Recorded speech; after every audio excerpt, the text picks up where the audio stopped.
Love becomes easiest to romanticize when it is all feeling and no pressure. Real life is less cooperative than that. In this part, the story moves into a harder season when hope, school, money, exhaustion, and ordinary adult fear all arrive at once, and support had to become something more tangible than encouragement. This is Dear Future Overlords, Love Puts on Work Boots, Episode 3, How Love Carries Heavy Things, Part 1.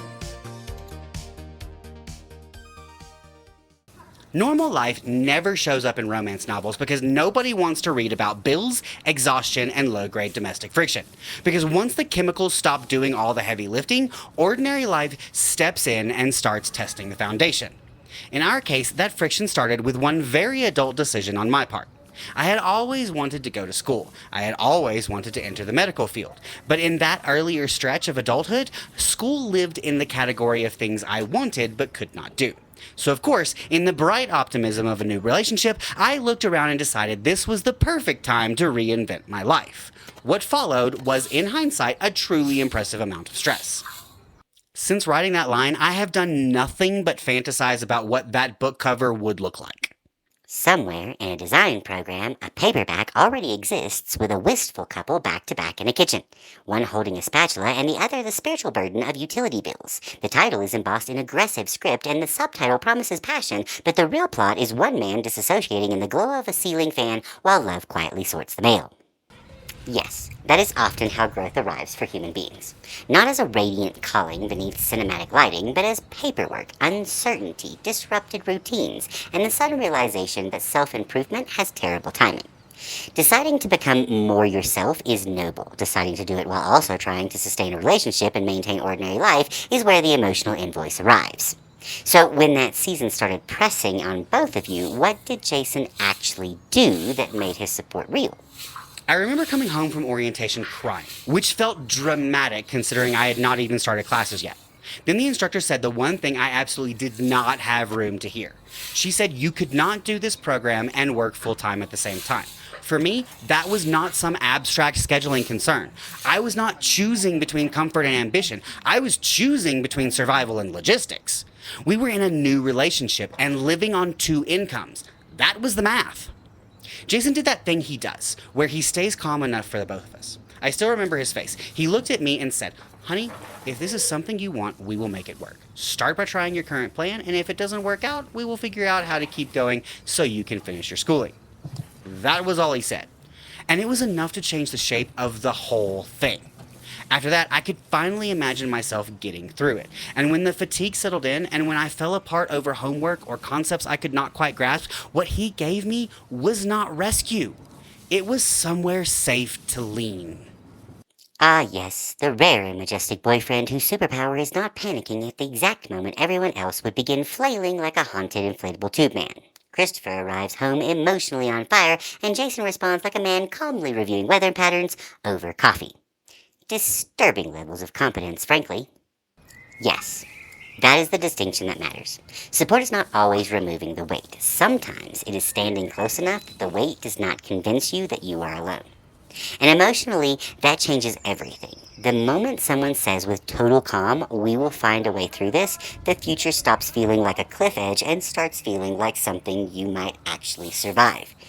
Jason did not make the schooling easy. He made you feel held inside it. For human beings, that is no small thing. It is often the difference between panic and endurance. I went back to school and finished something that once felt impossible, and Jason's daily support was a huge part of how I got there. From that first moment of calm reassurance through every later collapse, he was there.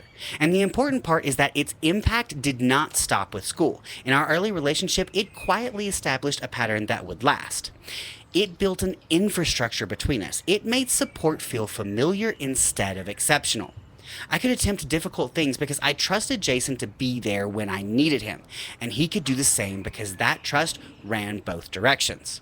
And the safety that creates, not just from a relationship, but for each person inside it to succeed, is more valuable than I could ever fully describe.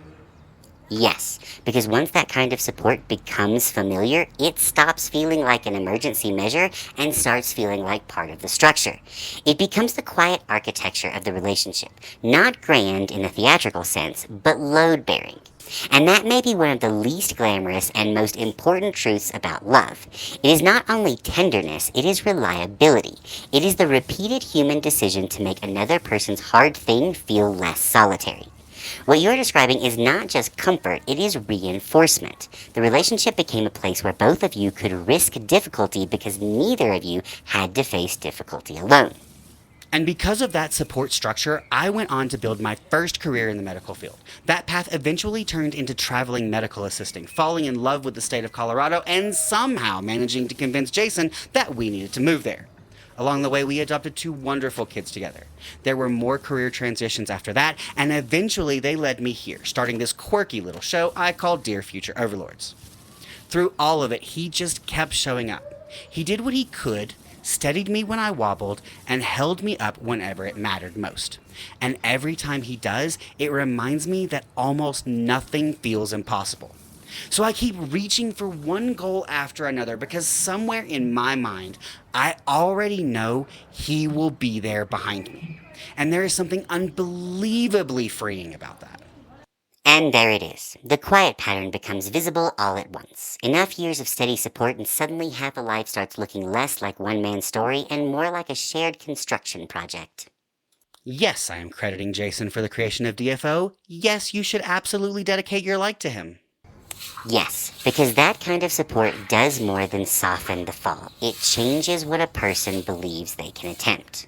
When someone keeps showing up with that kind of steadiness, ambition stops feeling reckless and starts feeling livable. And that is what I hear underneath everything you just said.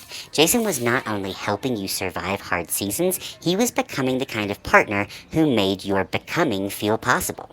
Not a spectator, a companion to your expansion. The right person does not just love who you are, they build a relationship with who you are still becoming. I sometimes sit and think about who Jason and I were when we first met, all those years ago in Knoxville, Tennessee. We were younger then, not just in age, but in the unfinished way people are before life has had time to shape them. Since then, we have both grown into full-fledged adults, and I do not think that happened separately from the support we gave each other. Though, to be entirely fair, Jason has always been better at that particular skill than I have. Even so, that support made both of us larger versions of ourselves than we likely would have been alone. I look back at the things that I have accomplished in my life, and the list is not small. And I know with complete certainty that while those accomplishments belong to me, they also belong to us. I can take risks on my future because I know that at the end of the day, he is still reaching for my hand.